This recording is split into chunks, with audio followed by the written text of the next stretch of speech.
Então vamos lá. Então a quarta semana, nono ano. Então a unidade temática aqui é modernização, ditadura civil-militar, redemocratização, Brasil após 1946. Aqui é o objetivo de conhecimento, os objetos de conhecimento. A história recente do Brasil, transformações políticas, econômicas, sociais, culturais. Então isso aqui a gente vai falar bastante sobre os anos 90 e os anos 2000, tá?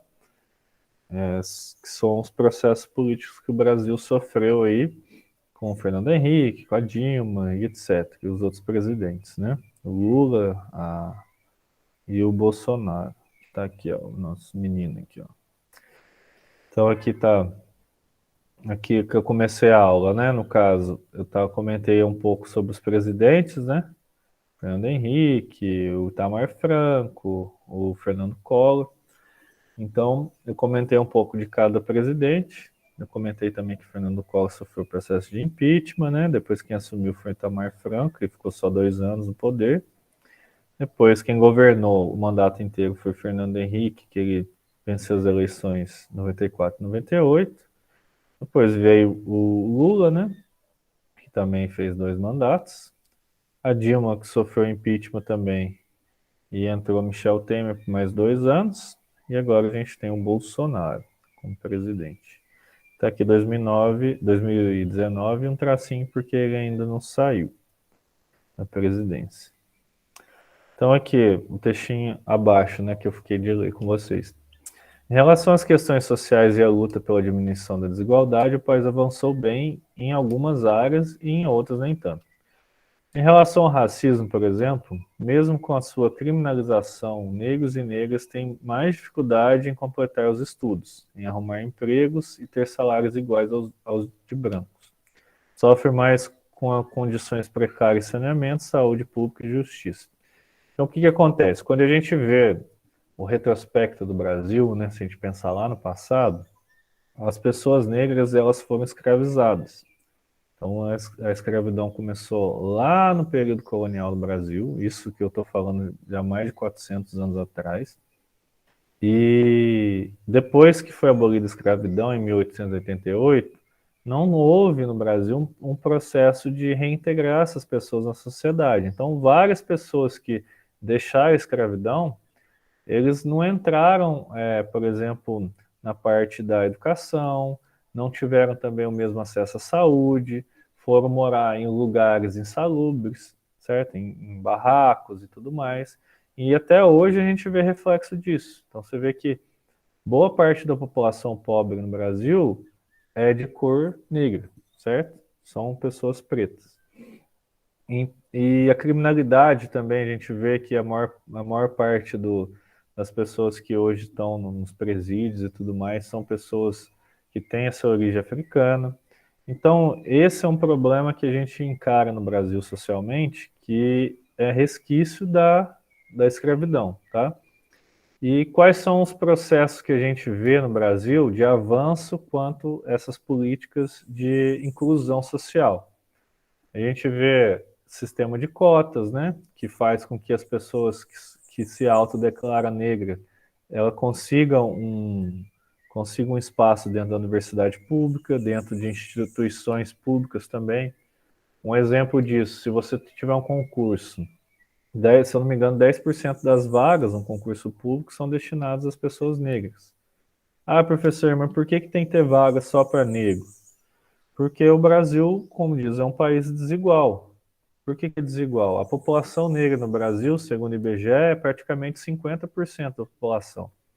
E a gente vê que os cargos de maior prestígio, né, que são, por exemplo, os médicos, advogados, políticos, entre outros cargos que têm um financeiro maior, né, que pessoas pagam mais, quem ocupa são pessoas brancas. Então isso não está só na nossa sociedade, também no preconceito que a gente vê na sociedade como um todo, né? Como em pesquisa no Google e tudo mais. Se você colocar, por exemplo, médico no Google e colocar imagens,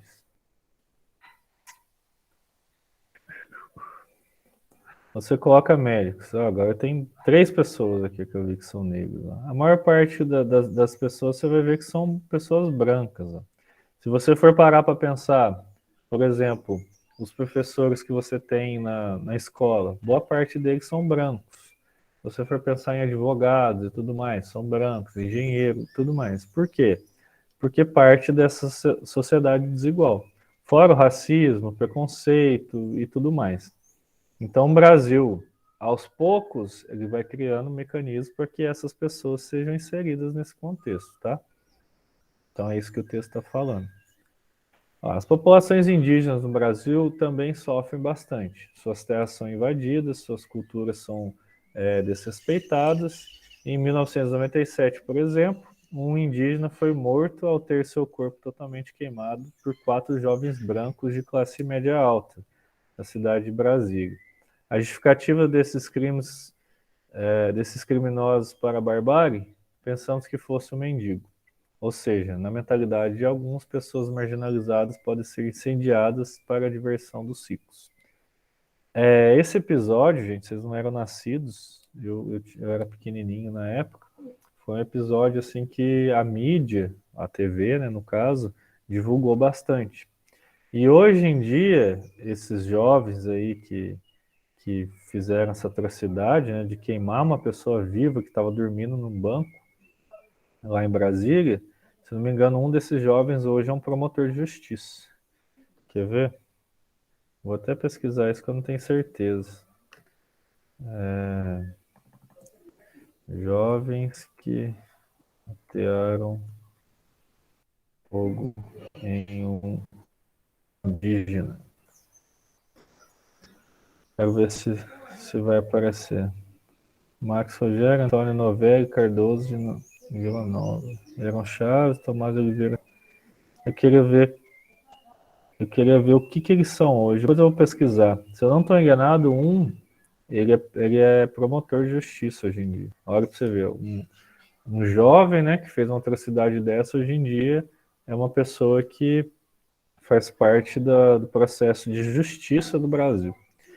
Então, o que acontece? O que esse parágrafo está querendo falar? Está querendo falar que, apesar de alguns avanços na Constituição, nossa, nas leis e tudo mais, o indígena também é uma outra pessoa marginalizada na sociedade.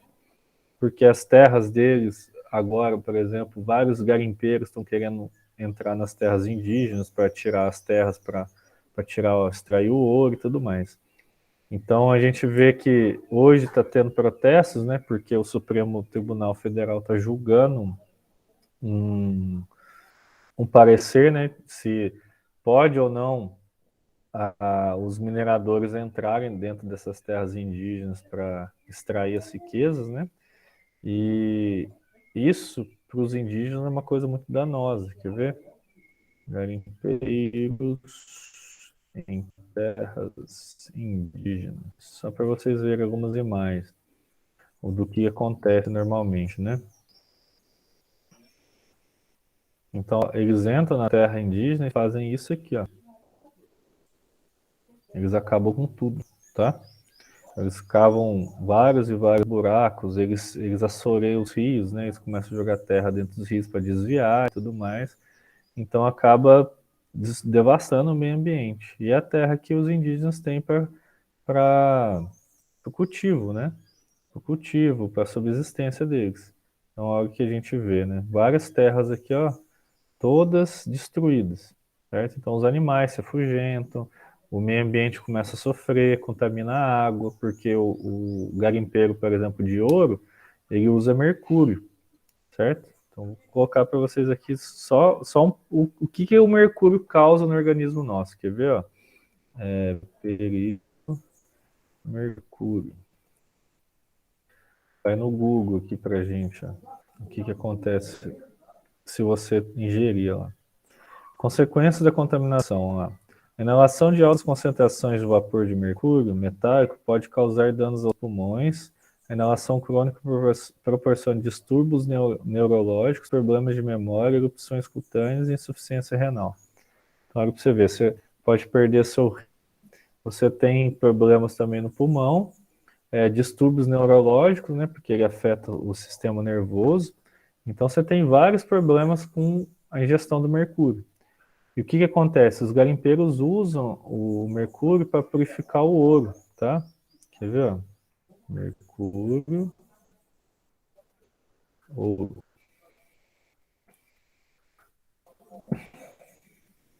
Eles fazem isso aqui, ó. Quer ver? Eu vou colocar nas imagens aqui, vocês vão ver o que acontece. Se carregar, né?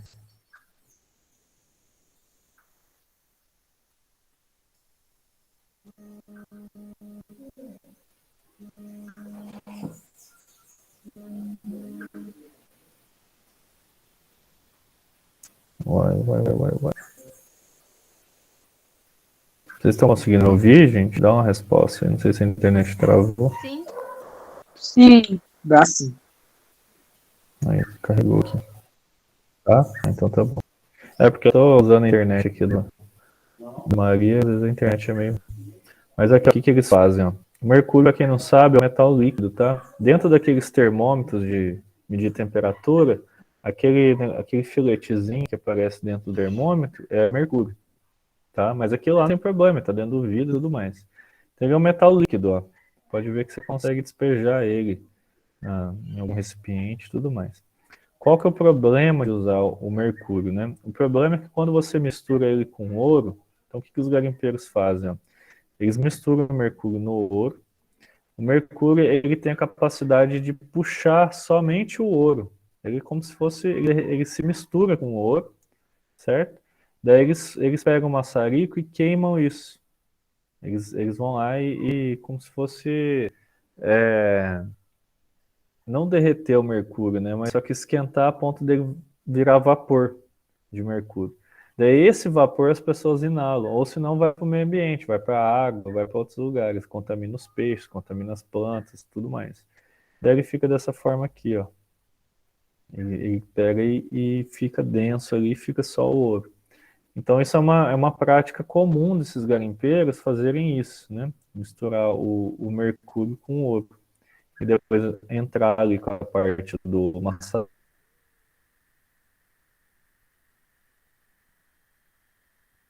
e queimar esse mercúrio até ele virar vapor, né? E eles conseguiram extrair só o ouro. Então, isso, dentro de terra indígena, você imagina os danos que causa, né? Os peixes contaminados, tudo mais, e o indígena comer isso. Fora as pessoas que matam os indígenas e tentam expulsar os garimpeiros, né? Então, nessas terras, como a gente não vê a presença muito grande de policiais e tudo mais, acaba que vários índios são assassinados pelos garimpeiros, né? Porque, obviamente, os índios não querem, só que os garimpeiros forçam para continuar o garimpo, né? Então, é como se fosse uma guerra entre índios e os garimpeiros. O Brasil é um dos países que mais mata pessoas por ano. Mais do que países em conflitos bélicos, mais do que países que estão em guerra hoje em dia. Além de indígenas e negros, a população LGBT, que seria os gays, as lésbicas, os transexuais, o país é recordista em assassinatos de transgêneros.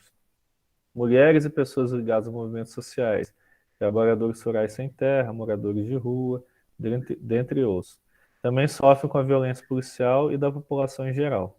Mesmo com os avanços das políticas públicas para a proteção dessas minorias, como a Lei Maria da Penha, né, que defende que é uma lei mais rigorosa para crimes cometidos contra as mulheres, né?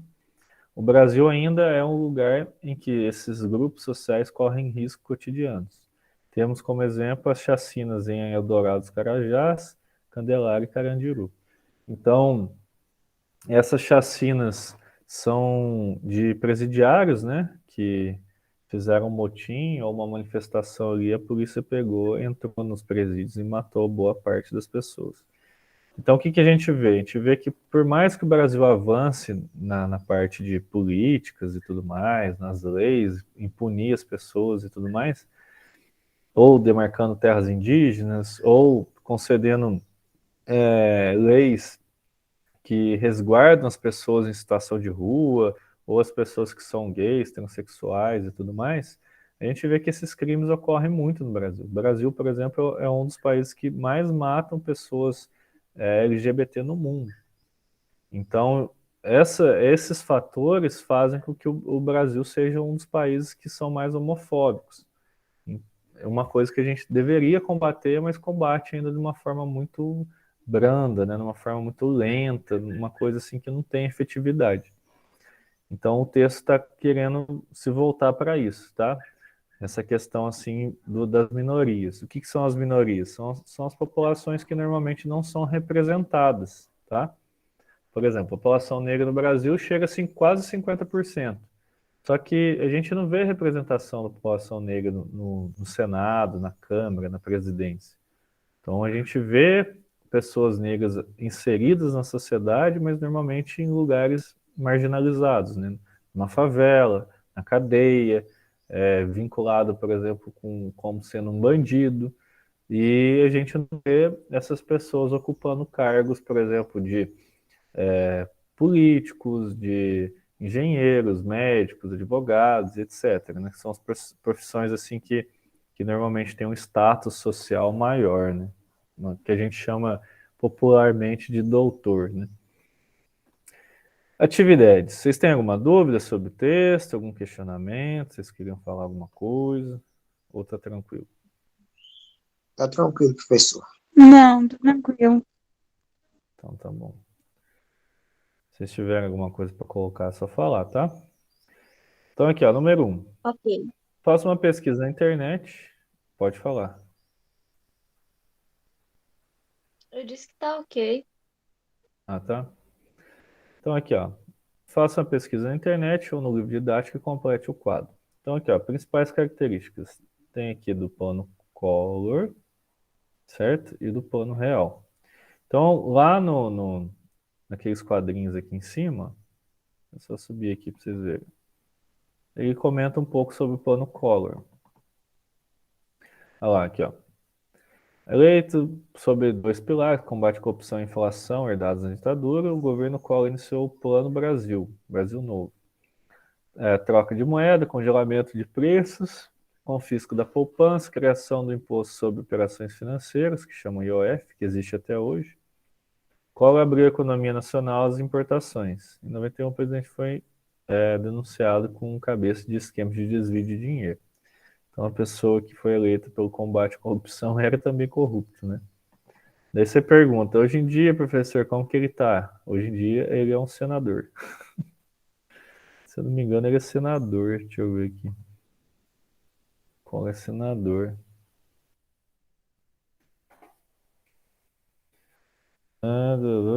Mas qual é a política brasileira? Deixa eu ver.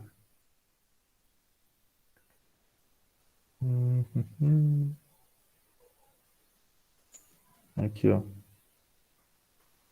Senador da República Federativa do Brasil desde 2007. Então, desde 2007 ele ainda continua como senador. Uma pessoa que sofreu impeachment por corrupção. Só no Brasil mesmo, viu? Brincadeira. Então, principais características do plano Collor, né? Ele congelou os preços. Congelamento dos preços. Ele também tentou controlar a inflação, né? Controle da inflação. Inflação, para quem não sabe, é a subida dos preços, tá? É igual você pensar assim, a Petrobras está querendo um lucro maior. A Petrobras é a empresa que faz combustíveis. Então, ela aumenta o preço dos combustíveis, né? Aumentando o preço dos combustíveis,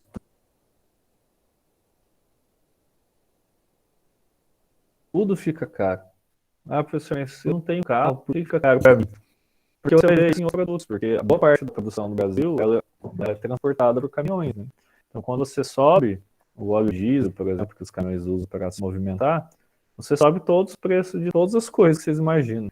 Desde lá do arroz que seus pais compram para fazer no almoço, até de um brinquedo, de um produto eletrônico, qualquer coisa, ela é motivada pela inflação dos combustíveis, né? Então, a inflação é o quê? Aqueles preços que só vão aumentando. Então, se vocês lembrarem quando vocês eram mais crianças, que, sei lá, você tomava um refrigerante, comia um salgado, por exemplo, na rua, pagava R$ 3, R$ 4. Hoje em dia, com R$ 4, você não compra nem o salgado. E que dirá ainda o refrigerante, né? Então, a inflação é isso, esses preços aumentando. Só que a inflação tem que ser acompanhada também com o salário seu, que você recebe. recebia um tempo atrás, lá, vamos supor, R$ 1.000, hoje em dia você teria que estar recebendo bem mais para você manter o poder seu de compra, né? Comprar as mesmas coisas e tudo mais. Só que é uma coisa que a gente sabe que não acontece. Confisco das poupanças. Então, o que ele fez na época? Hoje em dia, as pessoas podem colocar o dinheiro seus na poupança, né? O que é a poupança, professor? Poupança é como se fosse, você vai no banco, você abre uma conta poupança. Ela não tem custo, ela é de graça, né? E as pessoas vão depositar o dinheiro ali. Então, a poupança é uma maneira de você poupar o seu dinheiro, de você guardar o seu dinheiro. Então, você não precisa necessariamente guardar em casa, você guarda no banco. Só que a poupança, não interessa qual banco que você faça ela, se é no Bradesco, se é no Itaú, se é na Caixa, se é no Banco do Brasil, ela é do governo, tá? Então é a mesma coisa de você estar emprestando dinheiro para o governo e ele te paga um pouquinho todo mês pelo aquele empréstimo.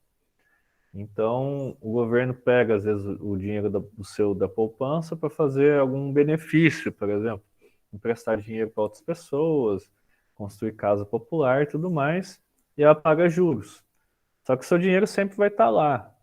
Então ela faz um cálculo ali de quantas pessoas retiram o dinheiro. Fala, sei lá, por ano, sempre somando todas as poupanças, fica, sei lá, R$ 1 milhão. Então, esse 1 milhão eles usam para fazer essas coisas. E esse empréstimo que eles fazem, eles pagam para você, né? Só que os juros é bem baixinho, né? Eles pagam bem pouquinho. E o Plano Real? O Plano Real foi no Fernando Henrique Cardoso, esse cara que trocou a moeda por real, tá? Então o Brasil já teve várias moedas, tá bom, gente? Não foi só o real, não. Quer ver? Vou até mostrar para vocês, ó. Eu tô com medo agora. Acho que eu vou tirar meu dinheiro da poupança. Vai que o bosta resolve fazer igual o Collor. Moedas do Eu vou Brasil. tirar, eu tô com medo.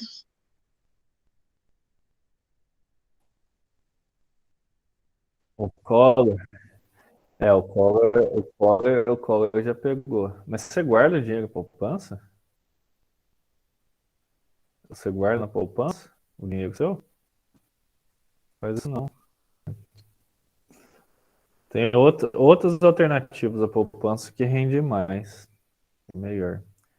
O CDI, CDB. E é facinho de fazer também, igual a poupança.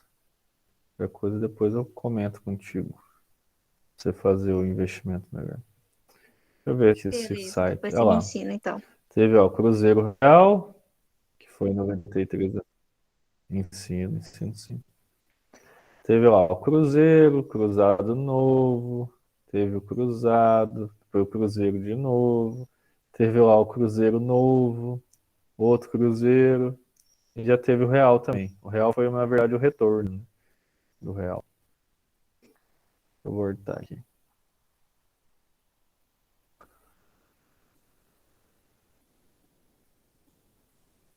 Aqui, ó. Então, Plano Real.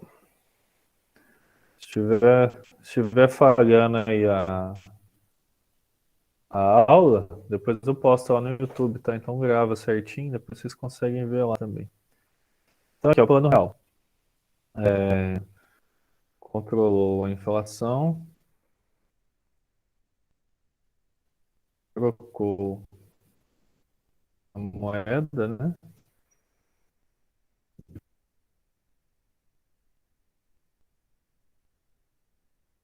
Cruzeiro a real.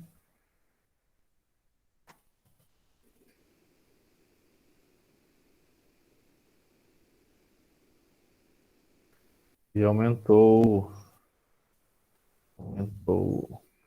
as exportações. O Brasil começou a exportar mais do que importar, né? Comercial favorável.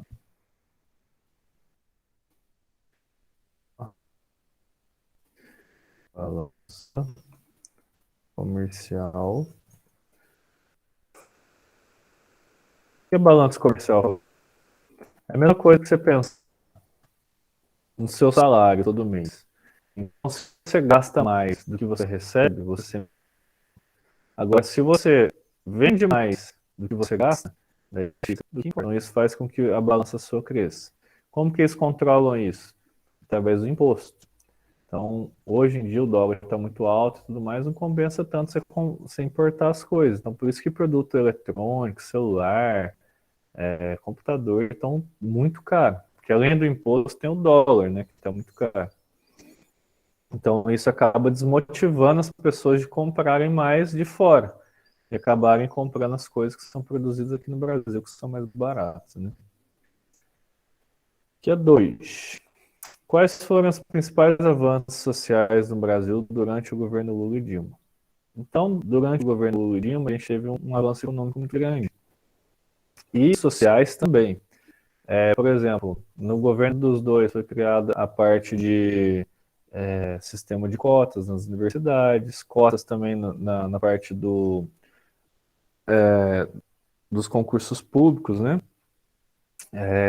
No governo deles, as universidades ganharam mais dinheiro, mas em contrapartida, alguns fatores também foram negados. Por exemplo, já no governo da Dilma, a gente teve um corte bem grande nas universidades. Tanto é que eu participei de várias greves na UFOP no governo da Dilma, por causa disso, pelos cortes das universidades. Então a gente tiveram coisas boas e também tiveram coisas ruins, tá? Não foi tudo mil maravilhas, igual o pessoal muitas vezes fala. Então o que a gente pode colocar aqui, ó? Os avanços sociais do período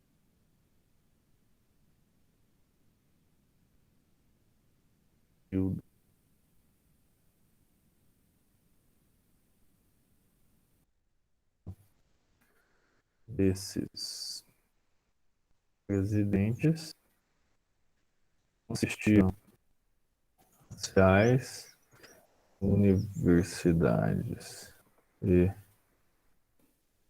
concursos públicos.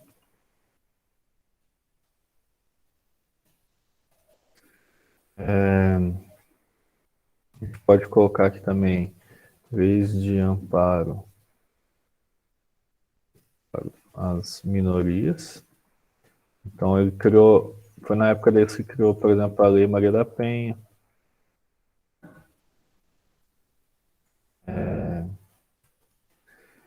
Também leis que punem com mais rigor, né, injúrias raciais, preconceitos, essas coisas, com maior punição a crimes contra negros e índios, etc. Tiveram várias leis, né, que foram criadas nessa época para resguardar as pessoas, né? Então as mulheres, os índios, os negros e tudo mais. E foi no governo dos dois, né, do Lula e da Dilma. Fora também algumas políticas assistencialistas, como o Bolsa Família e outras políticas também que vêm lá também do governo Fernando Henrique e foi dado uma continuidade no Lula e na Dilma, né? E o Bolsonaro também continuou, só que ele mudou o nome, né? Não é mais Bolsa Família, agora não lembro qual que é o nome que ele colocou.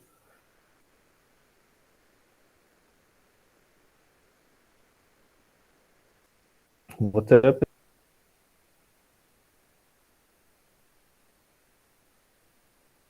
pesquisar aqui qual que é. Bolsa Família. Acho que agora é Bolsa Cidadã. Não sei qual é o nome que ele passa. Família. Acho que ele continuou com o nome, eu acho. Continuou com o nome. Ele mudou a Minha Casa Minha Vida, se não me engano, mudou de nome.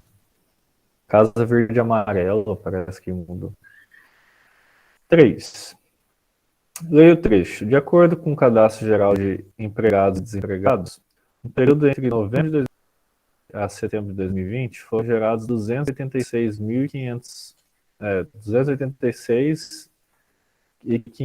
mil postos de trabalho, bem abaixo da previsão do governo anterior, de gerar mais de 6 milhões de empregos no país.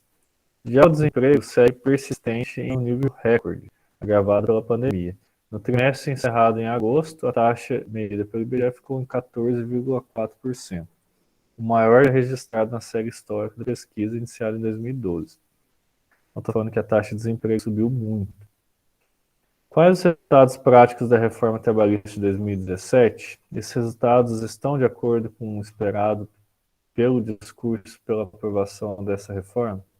Então, a gente viu que em 2017 houve uma reforma trabalhista, tá? E essa reforma trabalhista, ela meio que tirou alguns direitos dos trabalhadores e beneficiou os empresários. Vou dar um exemplo para vocês. A questão de tempo de trabalho, né? Então, a pessoa, às vezes, trabalha no supermercado de caixa. Então, antes, os supermercados normalmente contratavam essa pessoa, pagavam o salário dela, assinava a carteira, então ela ganhava uma série de benefícios, né? Ela tinha um fundo de garantia, caso ele seja demitido, ela conseguia pegar. Tinha o seguro-desemprego, que você recebe, se eu não me engano, até 5 parcelas do seu salário, né? Depois que você é demitido. Então, apesar de você ser demitido, você continua recebendo o seu salário, ou parte dele, direito à aposentadoria e tudo mais. Com a reforma trabalhista, o exemplo que eu estou dando, que é da operadora de caixa do supermercado, você consegue fazer alguns trabalhos temporários sem vínculo empregatício. Então você não precisa mais assinar a carteira dessas pessoas que trabalham, por exemplo, 2 dias na semana só, 3 dias. Então isso fez com que várias pessoas trabalham, ganham muitas vezes menos do que recebiam em um outro emprego, né? Que no caso seria o mesmo emprego, só que em outra empresa, e faz com que essas pessoas percam essas garantias, né? De seguro-desemprego, de aposentadoria e tudo mais. Então a gente vê que o governo pensou que ia ter mais incentivo para os empresários contratar, mas acabou que o desemprego só está subindo, né? Óbvio que uma das causas é a pandemia, mas só que a gente vê que não deu tanto certo, porque os trabalhadores só perderam com isso, né? Então aqui, quais os resultados práticos da reforma trabalhista? Os resultados favoreceram os empregadores e não beneficiou. E prejudicou, né?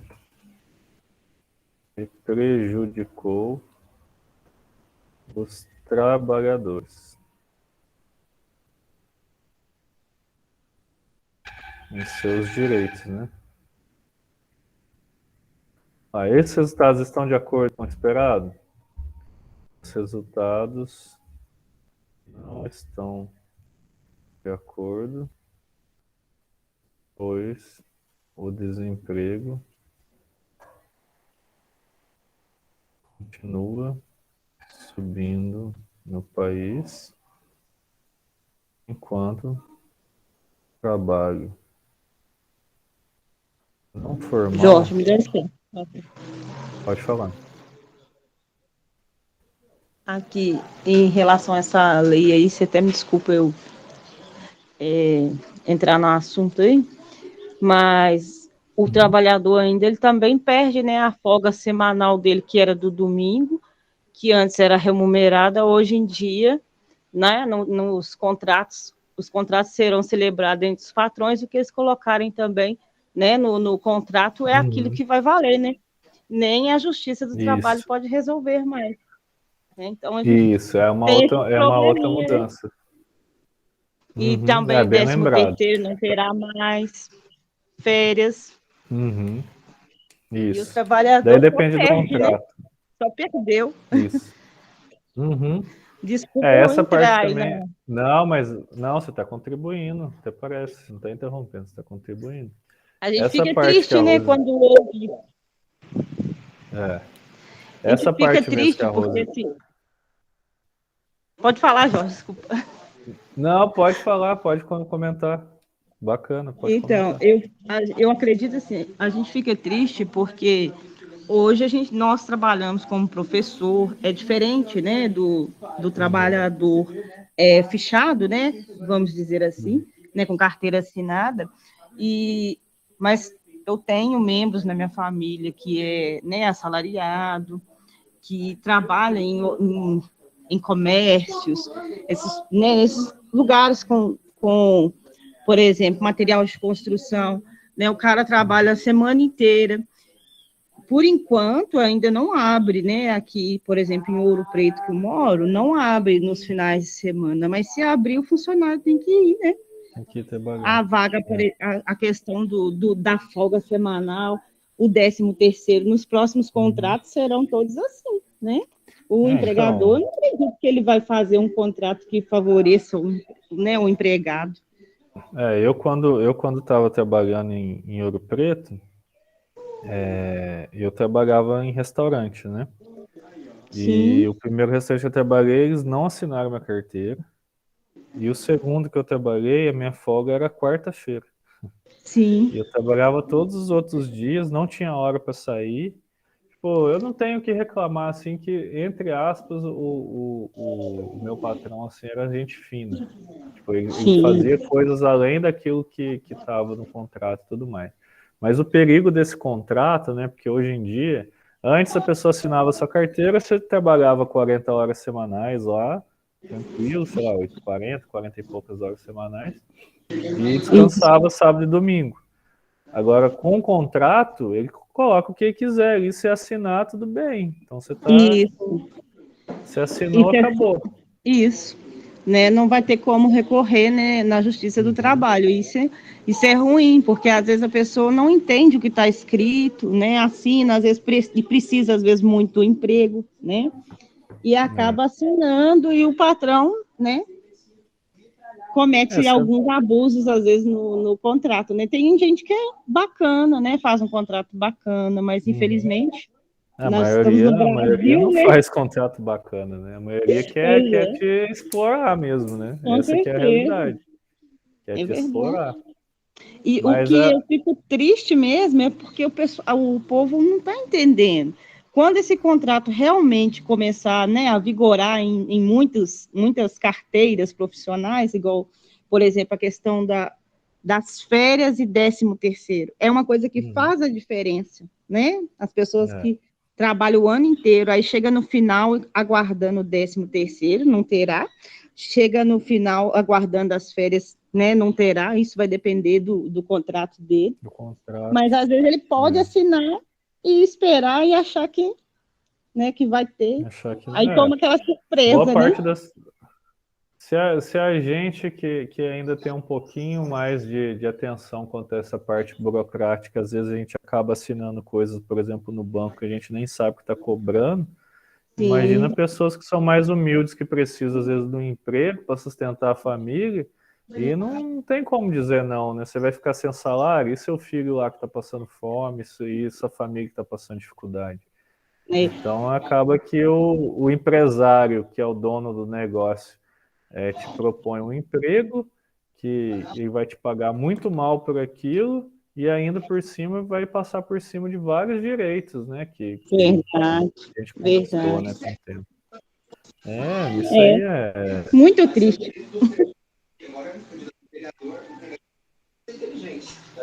deprimente, né?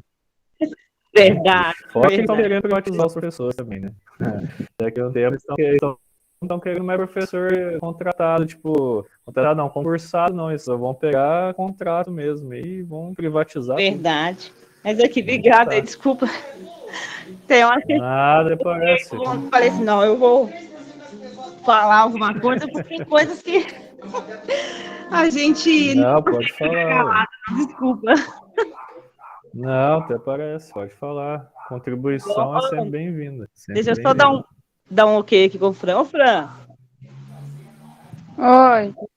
E aí, você tá entendendo? Então tá bom, então. Qualquer coisa chama aí. Ô, Jorge, obrigada, viu? A Fran, quando começar a trabalhar, você vai entender, Fran. Quando você ganhar Sai fora, Jorge! Quando você ganhar bem pouquinho, assim, o patrão seu fala assim, olha, Fran, você não vai ter mais folga nem sábado nem domingo, vai ter que trabalhar todo dia. Deus me livre! Não vai ter nenhum dia. Não vai ter tempo nem de brincar, nem de fazer nada, você vai ver só. Tá desse jeito hoje em Prefiro dia. mais brincar do que trabalhar igual duro, igual burro. Vamos fazer a última aqui então para a gente finalizar. Leia o trecho. Polícia Civil do Rio de Janeiro recuou da informação de que subiu para 29 o número de mortes confirmadas oficialmente na considerada chacina mais letal da história da capital fluminense, na operação da favela Jacarezinho. A Polícia Civil divulgou no final da tarde a lista com 28 nomes das vítimas, segundo publicado no G1 e outros veículos locais. A operação chamada Exceptis apurava o aliciamento de crianças e adolescentes para o tráfico de drogas, como mostrou a reportagem do El País. Ao menos 13 vítimas não tinham qualquer relação com a investigação. As imagens de casas tomadas pelo sangue de corpos levados pela polícia em lençóis geraram revolta e motivaram a cobrança das autoridades nacionais e internacionais por explicações. Então, foi mais uma chacina no Brasil. Para quem não sabe o que é chacina, é quando há um elevado número de mortes, né, no mesmo ambiente aí, pode ser numa comunidade, pode ser numa cidade, num protesto e tudo mais. A gente chama de chacina, né? É o coletivo de morte por assassinato, né? Escreva um parágrafo associando as informações da reportagem com a questão da violência no Brasil, destinado aos grupos sociais minoritários. Então aqui eu vou deixar como atividade complementar, já que vocês estavam perguntando de atividade, né, Fran? Vocês não estão fazendo atividade complementar na aula de história? Mas esse aqui é tranquilo. Olha lá, escreva um parágrafo associando informações da reportagem, que são as informações aqui, ó, do assassinato das pessoas, com a questão da violência no Brasil destinada a grupos sociais minoritários. Então, o que você tem que falar, assim, basicamente, né? Quem os policiais assassinaram, né? Você imagina quem é? São pessoas, são empresários, são pessoas formadas em faculdade ou são pessoas que moram na periferia? Normalmente, quando você vê, às vezes, uma notícia na TV ou no Facebook ou no Instagram sobre violência, normalmente a violência está sendo empregada em qual circunstância, em qual grupo social? Então, a gente vê que normalmente a violência está ligada ao quê? A pessoas pobres, pessoas que não tiveram oportunidade de ingressar, por exemplo, na universidade, não tiveram oportunidade de estudo, pessoas que são marginalizadas, né? Pessoas que vivem na periferia, ou são ligadas a minorias, né? Como, por exemplo, os indígenas ou a grupos LGBTs. Então, você vê que a violência tem cor, tem destino certo, tem os lugares certos. Então, é só para escrever um textinho. Daí, na próxima aula, a gente lê. Então, é um passo só, tá, gente? Então, vocês colocam a visão que vocês têm aí. Não pode ser, por exemplo, violência doméstica contra a mulher, pode ser a violência, às vezes, que vocês veem dentro de sala de aula, que é o bullying, pode ser várias coisas. Então, vocês escrevam aí um parágrafo só daquilo que vocês acham, daí na próxima aula vocês leem para mim. Pode ser? Ou mostra, se você não quiser ler também, só pode mostrar na tela, eu leio, não tem problema nenhum. Pode ser assim? Ou não? Ok. Pode. Então, eu vou colocar aqui, ó. Fica como atividade para a próxima aula. A próxima aula nossa vai ser quando mesmo? Deixa eu ver aqui. Eu não lembrar. Sexta-feira, Sexta. primeiro horário. Sexta-feira? Sim. Sexta-feira. Então, a próxima aula sexta. Sexta-feira vai cair que dia? Vai cair dia 3. Então, vou colocar aqui, ó. Próxima aula, 03. 03, a gente está no mês 8 ainda, né? 9 é setembro. Não, é 9, né? Porque já vai ser setembro. Vou colocar sexta. Combinados, então? Eu vou marcar aqui depois. Sim.